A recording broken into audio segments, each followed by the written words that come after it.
Hello friends, नमस्कार। Welcome back my channel target teacher job. मैं प्रियंका स्वागत करती हूँ आप सभी का आपके अपने चैनल टारगेट टीचर जॉब में। दोस्तों, आज हम बीएड प्रथम वर्ष तृतीय प्रश्न पत्र समसामयिक भारत में शिक्षा के विषय में पढ़ेंगे और ये है आपका लेक्चर नंबर 28। तो दोस्तों, इसके पहले हम उड़ का घोषणा पत्र पढ़ रहे थे, जिसमें हमने उड़ के घोषणा पत्र में जो भी उस समय की सुझाव थे उसमें जन शिक्षा, स्त्री शिक्षा, मुस्लिम शिक्षा, धार्मिक शिक्षा, शिक्षक शिक्षा, ये सारी चीज़ें हमने देखा था और किस तरह से उसने अलग अलग सुझाव भी प्रस्तुत किए थे। ये सारे विषयों पर हमने बात की थी। आज हम देखते हैं भारतीय शिक्षा पर उड़ घोषणा पत्र का क्या प्रभाव था।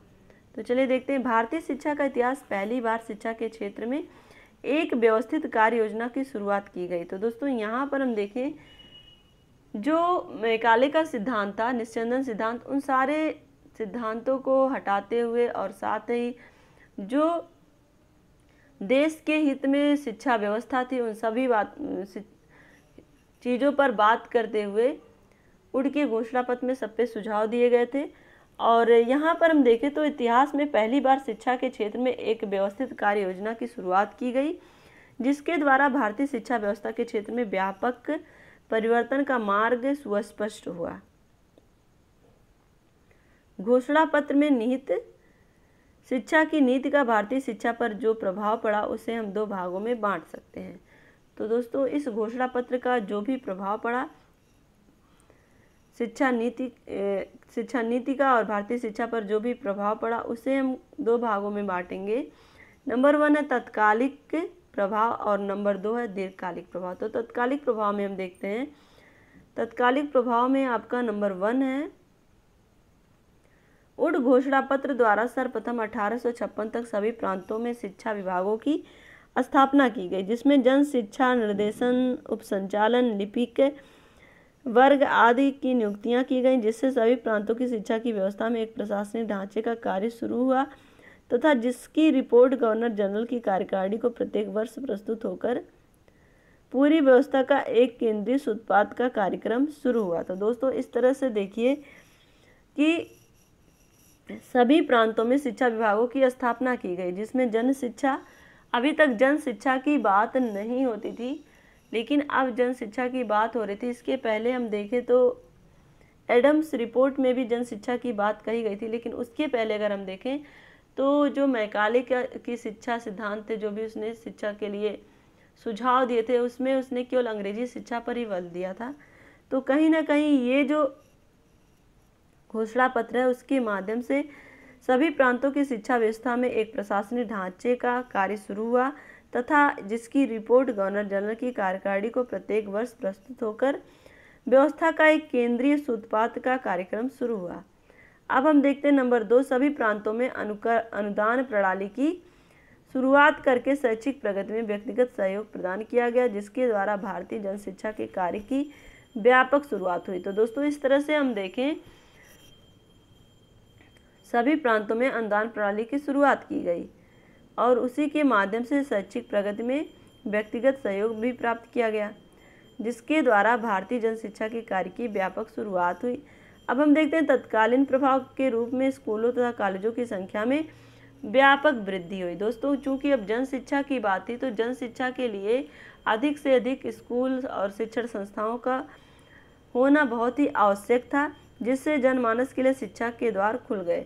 और नंबर 4 हम देखें, भारत में विश्वविद्यालयों की स्थापना करके तत्कालीन विश्वविद्यालयों की शिक्षा का श्री गणेश हुआ। लंदन के विश्वविद्यालय के पैटर्न पर ही विश्वविद्यालयों की स्थापना होने से पाश्चात्य ज्ञान विज्ञान का ज्ञान भारतीयों को कराया गया, साथ ही विश्वविद्यालय शिक्षा का शिलान्यास भी हुआ। तो दोस्तों, इस तरह से हम देखें लंदन के विश्वविद्यालयों के ही पैटर्न पर भारत में भी विश्वविद्यालय खोले गए और इसमें पाश्चात्य ज्ञान विज्ञान की शिक्षा भी दी गई, जिससे भारतीयों को उन सारी चीज़ों का ज्ञान हुआ। अब हम देखें नंबर 2, दीर्घकालीन प्रभाव क्या हुए।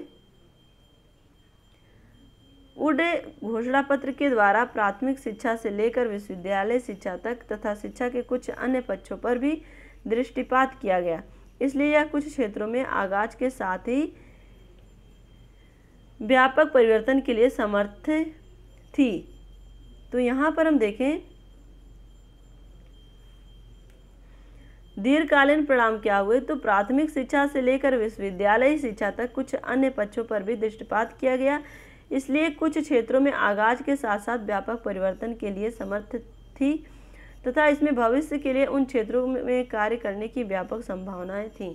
तो दोस्तों यहाँ पर हम बात करें, जो भी कुछ क्षेत्र ऐसे थे जहाँ पर शिक्षा का जो प्रचार हुआ वो बहुत ही व्यापक स्तर पर हुआ। अब हम देखते हैं इसमें दीर्घकालीन प्रभाव में नंबर 1 दिया है शिक्षा राज्य का उत्तरदायित्व।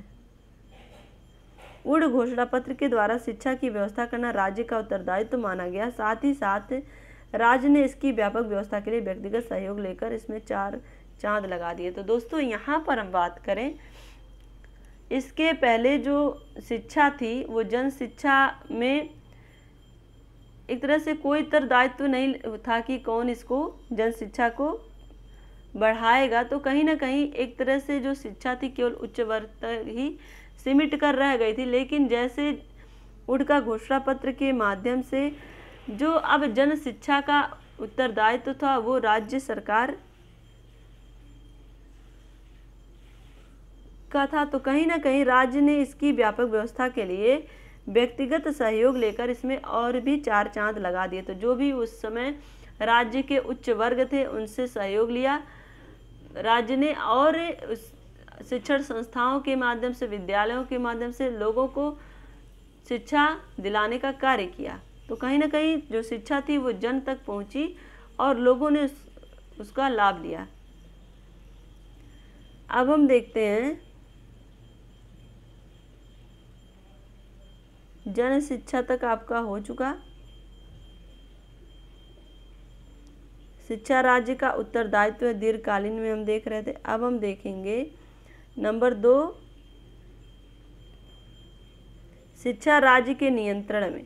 तो दोस्तों इसमें हम देखें वुड के घोषणा पत्र में पहली बार शिक्षा की व्यवस्था 2 राज्यों के नियंत्रण में किया गया। इसके बाद भविष्य में जो भी योजनाएं बनी उस पर राज्य का पूरा नियंत्रण स्थापित रहा और भविष्य में इस दिशा में नियंत्रण राज्य का ही होगा। तो दोस्तों जिस तरह से शिक्षा का प्रचार प्रसार करने का उत्तरदायित्व तो राज्य पर था, तो शिक्षा को नियंत्रित एक तरह से नियंत्रण में रखने का कार्य भी राज्य का ही था। अब हम देखते हैं नंबर 3 सहयोग अनुदान प्रणाली की निरंतरता।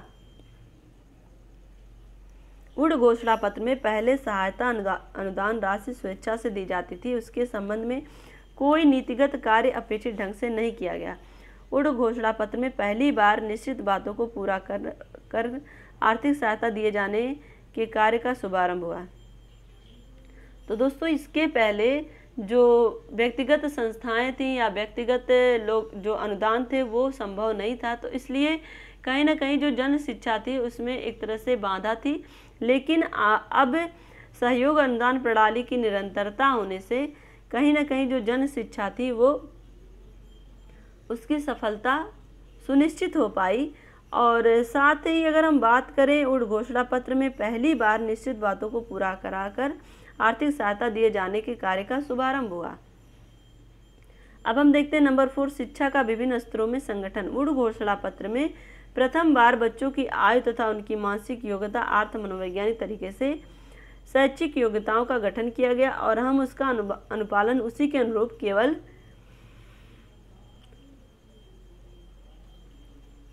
पूर्व प्राथमिक शिक्षा हो उस पर जोड़कर करते आ रहे परिवर्तित परिस्थितियों को ध्यान में रखकर किया गया। तब से लेकर आज तक हम अच्छित परिवर्तनों के साथ शिक्षा का उद्देश्य का निर्धारण करते आ रहे हैं। तो दोस्तों यहाँ पर हम बात करें शिक्षा के विभिन्न स्तरों में संगठन, तो किस तरह से शिक्षा का जो भी विभिन्न स्तर था उसको मनोवैज्ञानिक तरीके से जोड़ा गया और बालकों को उनके स्तर के अनुसार शिक्षा देना प्रारंभ किया गया। अब हम देखते हैं नंबर 5 शिक्षा का उद्देश्य समय की मांग के अनुसार। उड़ के घोषणा पत्र में पहली बार भारतीय शिक्षा के उद्देश्य आधुनिक परिप्रेक्ष्य में निश्चित किए गए थे। तब से लेकर अब तक समय की मांग के अनुसार शिक्षा के उद्देश्य निश्चित करने का क्रम जारी है। यह उड़ डिस्पैच की भारतीय शिक्षा को बहुत बड़ी देन है। तो दोस्तों, उड़ का घोषणा पत्र, उड़ डिस्पैच, इस अलग अलग नामों से जाना जाता है। तो इसमें क्या हुआ कि जो शिक्षा का जो उद्देश्य था वो समय के मांग के अनुसार होना चाहिए, जिससे बालक के नई नई तकनीकों से, नई नई चीज़ों से एक तरह से जागरूक हो पाए और जान पाए उन सब चीज़ों के बारे में। इसके लिए आधुनिक परिप्रेक्ष्य में निश्चित किए गए जो भी शिक्षा के पाठ्यक्रम थे वो आज भी चले आ रहे हैं कि जो भी नई नई चीज़ें आती हैं उसको पाठ्यक्रम में जोड़ा जाता है, जिससे बच्चे आज के चीज़ों से अपडेट हो पाएँ। और अगर हम बात करें तब से लेकर अब तक समय की जो मांग के अनुसार शिक्षा के उद्देश्य निश्चित करने का क्रम है वो अभी भी जारी है। और ये जो उड़ डिस्पैच की एक तरह से हम कह सकते हैं बहुत बड़ी देन है कि जो भी वर्तमान शिक्षा पद्धति है उसमें वर्तमान चीज़ों को लाया जाए, वर्तमान चीज़ों से उसको कनेक्ट किया जाए, जिससे बालक अपने वर्तमान से जोड़ के भविष्य के लिए अपनी योजनाएं बना सके। अब हम देखते हैं नंबर 6, शिक्षा के पाठ्यक्रम के पश्चात ज्ञान विज्ञान का वर्चस्व। पाठ्यचर्या के पश्चात, तो यहाँ पर शिक्षा के पाठ्यचर्या के पश्चात ज्ञान विज्ञान का जो वर्चस्व था, उड़ डिस्पैच पहली बार स्पष्ट शब्दों में घोषणा की गई कि हम भारत में जिस शिक्षा का प्रसार देखना चाहते हैं वह है यूरोपीय ज्ञान। तो दोस्तों, यहाँ पर हम बात करें, उनका जो मेन मकसद था यूरोपीय ज्ञान देकर भारतीय लोगों को उनकी तरह योग्य बनाना और साथ ही उनके जो कार्य हैं उसमें और भी ज़्यादा मदद करना, जिससे वो अधिक से अधिक मुनाफा कमा पाए। कहीं ना कहीं वो भारतीयों को पढ़ा लिखा कर अपने लिए एक क्लर्क तैयार करना चाहते थे, जो भारतीयों को कह सकते हैं, हम कहने के लिए तो नौकरी दे रहे थे, लेकिन कहीं ना कहीं भारतीयों को अपना जो भी कह सकते हैं हम गुलाम बनाना चाहते थे, या फिर कह सकते हैं कि अपने अधिकार क्षेत्र में वो उनको आगे नहीं बढ़ना देना चाहते थे, बल्कि वो एक लिमिट तक सीमित रखना चाहते थे कि जिससे कि वो उनसे अपना काम निकालवा पाएँ। तो दोस्तों, यहाँ पर हम देखें, हम भारत में जिस शिक्षा का प्रसार देखना चाहते हैं वह है यूरोपीय ज्ञान। और उन्होंने ये साफ शब्दों में घोषणा की थी कि वो भारत में जिस शिक्षा का प्रसार देखना चाहते हैं वो है यूरोपीय ज्ञान विज्ञान।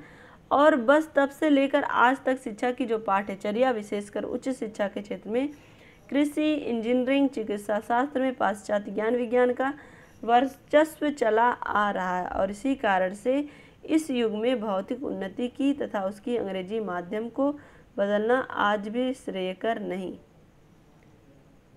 तो दोस्तों, यहाँ पर हम बात करें उच्च शिक्षा की, तो जो उच्च शिक्षा का माध्यम उन्होंने बनाया था अंग्रेजी, वो आज भी जारी है। आज भी जो उच्च शिक्षा प्राप्त करने वाले छात्र हैं वो अंग्रेजी के माध्यम से ही अपनी उच्च शिक्षा प्राप्त करते हैं। और कह सकते हैं कि अंग्रेजी माध्यम को बदलना आज भी श्रेयकर नहीं जान पड़ता है। अब हम देखते हैं नंबर 7, शिक्षा के अन्य पक्षों का विकास।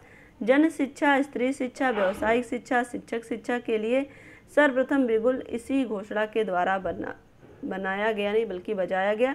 और उसके बाद से सारे आयोगों और शैक्षिक नीतियों के द्वारा इन क्षेत्रों में अपेक्षित परिवर्तन किए गए। तो दोस्तों, यहाँ पर हम बात करें तो कहीं ना कहीं धार्मिक शिक्षा की स्वतंत्रता और जन शिक्षा में जो भी स्वतंत्रताएं थी, चाहे वो व्यक्तिगत शिक्षण संस्थाएं हो या फिर स्त्री शिक्षा की बात कहें, तो कहीं ना कहीं ये सारे विषयों पे जो कार्य करने का प्रथम दायित्व पूर्ण किया वो थे उड़ डिस्पैच का घोषणा पत्र। इसी के माध्यम से अलग अलग क्षेत्रों में शिक्षा का प्रचार प्रसार हुआ।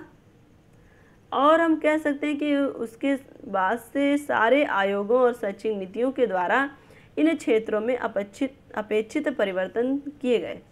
अब हम देखते हैं उपसंहार। उड़ घोषणा पत्र के द्वारा सरकार की शिक्षा नीति और योजना की पूरी रूपरेखा प्रस्तुत की गई। और ये घोषणा पत्र के माध्यम से ही जो भी सरकार की नीतियाँ थीं और जो भी योजनाएं थीं उसकी एक रूपरेखा प्रस्तुत की गई।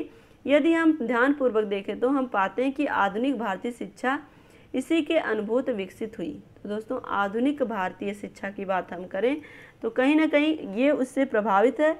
और वसु के शब्दों में यह घोषणा पत्र भारतीय शिलालेख है। तो भारतीय शिलालेख क्या है? ये घोषणा पत्र, जो उठ का जो घोषणा पत्र था वो भारतीय शिलालेख है, जिसमें भारतीय शिक्षा के उन नियमों, उन पद्धतियों, उन सिद्धांतों का वर्णन है जो आज भी चली आ रही हैं। भारत में आधुनिक शिक्षण की जो नींव है इसी से स्थापित की। वैसे यदि हम निष्पक्ष रूप से विचार करें तो इस घोषणा पत्र में गुण अधिक, दोष कम ही नजर आते हैं, क्योंकि यह एक व्यवस्थित शिक्षा की योजना प्रस्तुत करता है। तो दोस्तों यहाँ पर इसने शिक्षा के हर उस पक्ष का ध्यान रखा जो कि जन शिक्षा के लिए आवश्यक थी और जिससे शिक्षा का अधिक से अधिक प्रचार प्रसार हो सकता था, क्योंकि यह एक व्यवस्थित शिक्षा की योजना प्रस्तुत करता है जिसमें प्रशासनिक ढांचे से लेकर शिक्षा के स्वरूप के मनोवैज्ञानिक निकीकरण करने का कार्य तथा व्यवस्थागत परिवर्तन का कार्य कर इसके द्वारा सर्वप्रथम किया गया। तो दोस्तों यहाँ पर हम बात करें, इस शिक्षा के माध्यम से एक योजना प्रस्तुत की गई, व्यवस्थित योजना प्रस्तुत की गई, जिसमें प्रशासनिक ढांचे से लेकर के शिक्षा के जो भी स्वरूप और मनोवैज्ञानिकीकरण करने का जो भी कार्य था वो सारी चीज़ें एक तरह से रखी गई। जिस तरह से एक बालक को प्राथमिक शिक्षा से लेकर के उच्च शिक्षा प्राप्त करने तक की बात किस तरह से रखी गई, किस तरह से अलग अलग एक तरह से जन शिक्षा की भी बात की गई, जिसमें व्यक्तिगत संस्थाओं से लेकर के विश्वविद्यालय शिक्षा तक यूरोपीय ज्ञान का प्रचार करने की बात कही गई। और एक तरह से हम कह सकते हैं कि यूरोपीय ज्ञान विज्ञान के माध्यम से लोगों में जागरूकता आई और व्यवसाय करने की योग्यता विकसित हुई, जिससे लोग कृषि से के अलावा भी अन्य कार्यों को करने में सक्षम हुए।